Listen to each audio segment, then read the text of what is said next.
All right, great. So you should have answered some questions in your guided notes, and now we're back. So let's talk a little bit more about the framework. So the framework was developed by a woman named Charlotte Danielson, and she's still around and very famous in the education community.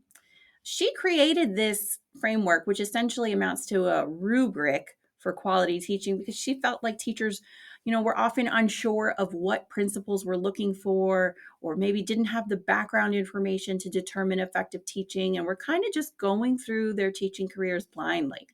So here we have what amounts to be a black and white template, a rubric that describes in very clear terminology what makes a teacher effective and what makes a teacher ineffective.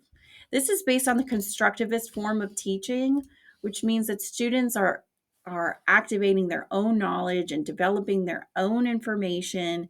You won't be marked as effective if you're lecturing all the time.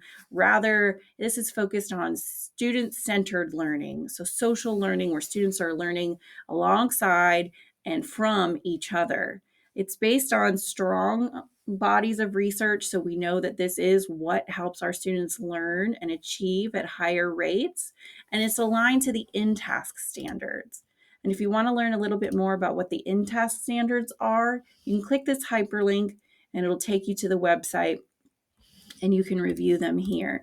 You can see there's 10 different standards here: learning development and learning differences, learning environments, content knowledge, application of content, assessment, planning for instruction, instructional strategies, professional learning and ethical practices, and leadership and collaboration. So you'll see a lot of the same language reflected in the Kentucky Framework for Teaching. This is just good for you to know a little bit more about too. So I highly encourage you to take a peek in this document.